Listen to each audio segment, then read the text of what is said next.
En esta séptima sección vamos a conocer un poco de la relación entre la epigenética y la metilación, es decir, ¿por qué se pueden generar esos cambios epigenéticos? ¿Gracias a qué factores?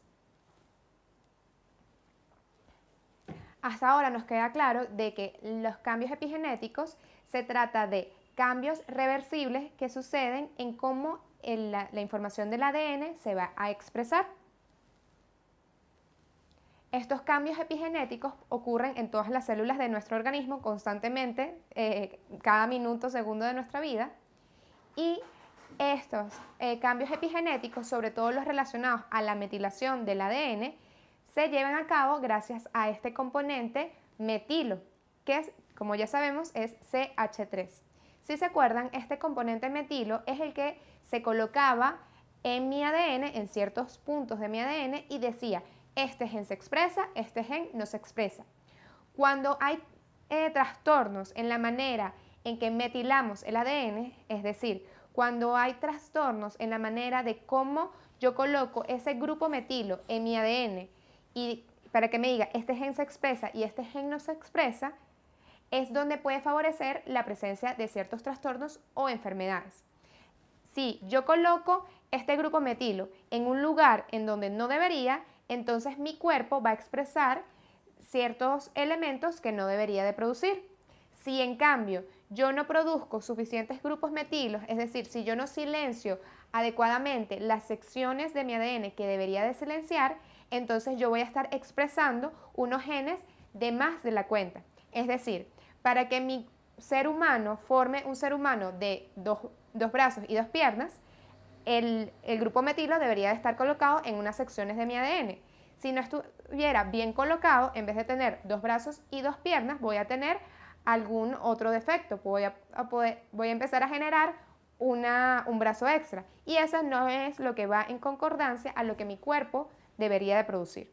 Espero que se entienda un poquito toda esta idea de cómo este grupo metilo me va a decir a mí qué es lo que yo debo expresar en mi cuerpo y qué es lo que no debo expresar. Y cómo si hay trastornos en esta manera de silenciar o no mis genes, yo voy a poder producir ciertos elementos que no debería de estar produciendo.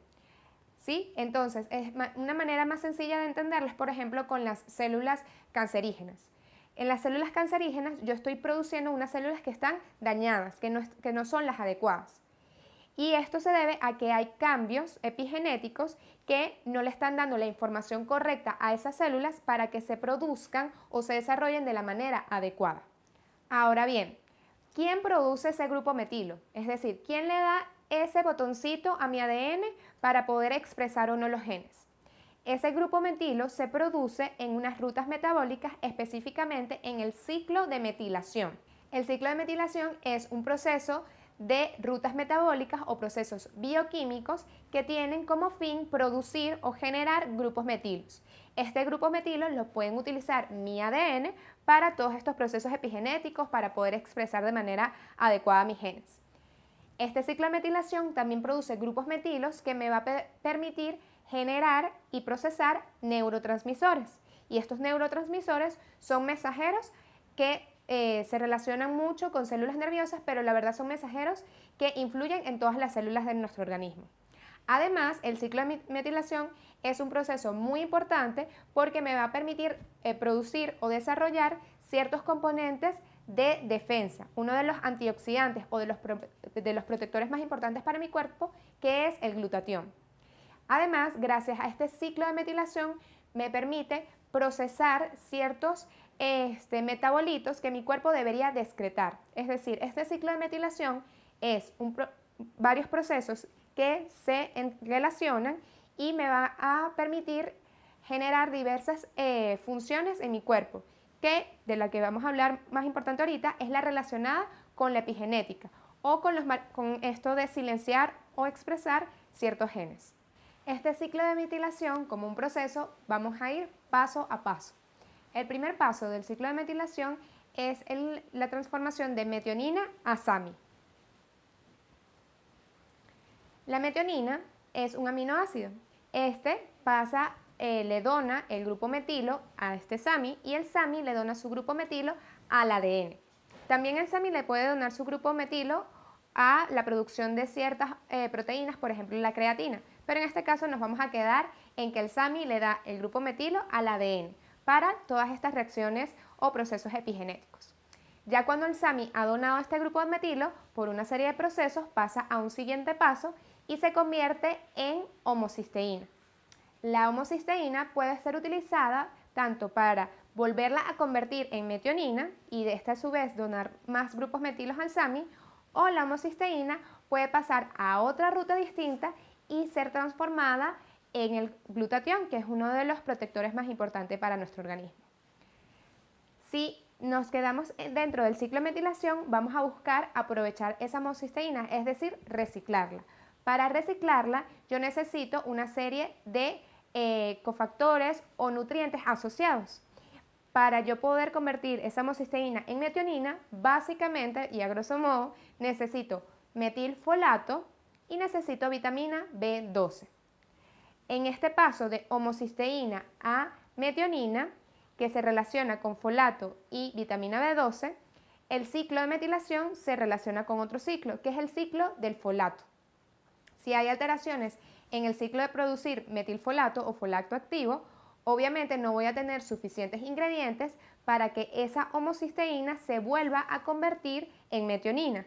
Es decir, si yo no tengo suficiente folato activo y vitamina B12, yo no voy a poder producir suficientes grupos metilos que le van a